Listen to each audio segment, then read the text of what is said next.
ये IIT JEE 2010 का question है, इनवर्स फंक्शन के डिफरेंशिएशन पर बेस्ड है। इस टाइप का एक question IIT JEE 2009, JEE advance 2016 and JEE advance 2025 में भी आया है।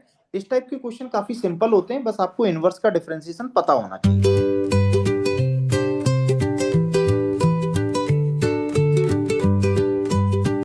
In this question we have given one function f that is defined in the interval -1, 1। उसके बाद fx के लिए एक रिलेशन गिवन है। Then they are saying f inverse is the inverse of the function f. After that they are asking inverse का differentiation x की value 2 पर। Inverse का डिफरेंशिएशन निकालने के लिए इनवर्स को डिफरेंशिएट कर दो, x की जगह पे 2 डाल दो, आंसर आ जाएगा। अब इनवर्स तो हमें पता ही नहीं है, तो डिफरेंशिएट किसको करेंगे? क्या fx पता है? fx भी डायरेक्टली नहीं पता है, बट fx हम लोग यहां से निकाल सकते हैं इस रिलेशन से। कैसे? दोनों साइड e की पावर x से मल्टीप्लाई कर दो, left hand side and right hand side, तो ये तो e की पावर 0 बनेगा, दैट इज 1।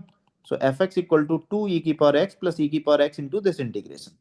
तो यहां से हम लोगों को fx मिल जाएगा। fx विल बी 2 e की पावर x प्लस e की पावर x इनटू इंटीग्रेशन 0 से x 1 प्लस t की पावर 4 dt। ये हमारे पास fx आ गया।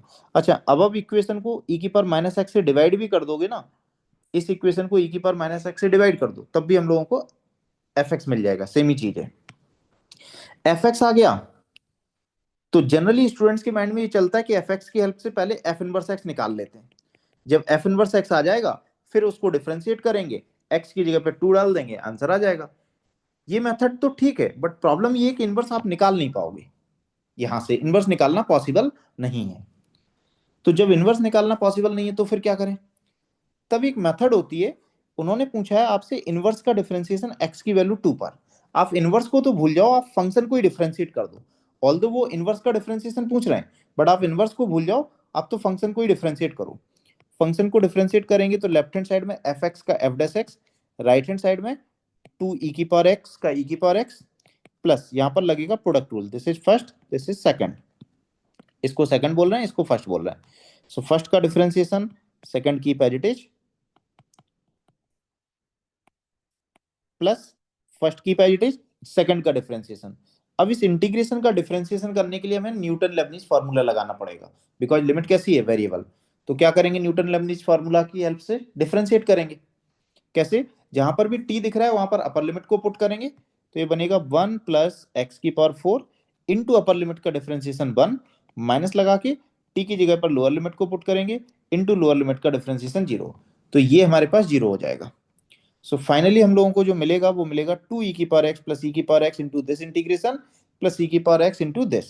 ये हमारे पास f डैश x आ गया। अब f इनवर्स का डिफरेंशिएशन उन्होंने किस पॉइंट पर पूछा था? x की वैल्यू 2 पर। अब इस वैल्यू 2 को इसमें पुट नहीं करेंगे, बिकॉज वो इनवर्स का डिफरेंशिएशन 2 पर पूछ रहे थे। हम लोग इस वैल्यू को फंक्शन के डेरिवेटिव में पुट नहीं कर सकते, बिकॉज उन्होंने फंक्शन का डेरिवेटिव 2 पर थोड़ी ना पूछा है। दे आर आस्किंग इनवर्स का differentiation at x equal to 2। तो हम लोग क्या करेंगे कि गिवन फंक्शन को इस वैल्यू के इक्वल करेंगे। सबसे पहले तो गिवन फंक्शन मतलब fx को इस वैल्यू की इक्वल करेंगे। ये वैल्यू क्या है? 2। fx को 2 के इक्वल किया। fx कितना था? 2 e की पावर x प्लस e की power x into this integration, ये किया। और यहां से हम लोग x की वैल्यू निकालेंगे ऑब्जर्वेशन से ऑलवेज। तो यहां से आप थोड़ा ध्यान दोगे तो आपको क्लियरली दिख रहा है कि x इक्वल टू 0 सेटिस्फाई कर रहा है, बिकॉज ये 0 हो जाएगा तो ये पूरा इंटीग्रेशन 0 हो जाएगा। ये बनेगा 2 e की power 0, that is nothing but 2। So x equal to 0 satisfy कर रहा है। अब इस वैल्यू को आप फंक्शन के डेरिवेटिव में पुट कर दो। जैसे हम लोग पुट करेंगे तो f डैश ऑफ 0 मिलेगा 2 e की power 0, that is nothing but 2, plus ये 0 से 0, ये 0 हो जाएगा, ये e की पावर 0 और ये 0, तो यहां से हमें मिलेगा 1। 2 प्लस 1 3, ये 3 आया। इसको आप रेसिप्रोकेट कर दो, that will be the final answer. Last में आपको रेसिप्रोकल जरूर करना है। So B will be the final answer. मैं एक बार फिर से मेथड को बता दे रहा हूं। इनवर्स का डिफरेंशिएशन पूछा है 2 पर, आप इनवर्स को भूल जाओ, आप तो फंक्शन को ही डिफरेंशिएट करो। फंक्शन को डिफरेंशिएट करके इस वैल्यू को पुट नहीं करना है। क्या करना है? गिवन फंक्शन को इस वैल्यू की इक्वल करो, एक्स की वैल्यू ऑब्जर्वेशन से निकालो, आराम से निकाल लोगे, उतना डिफिकल्ट नहीं होगा। जो भी वैल्यू आ रही है उसको फंक्शन के डिफरेंशिएशन में पुट कर दो एंड रेसिप्रोकल ले लो। that will be the final answer.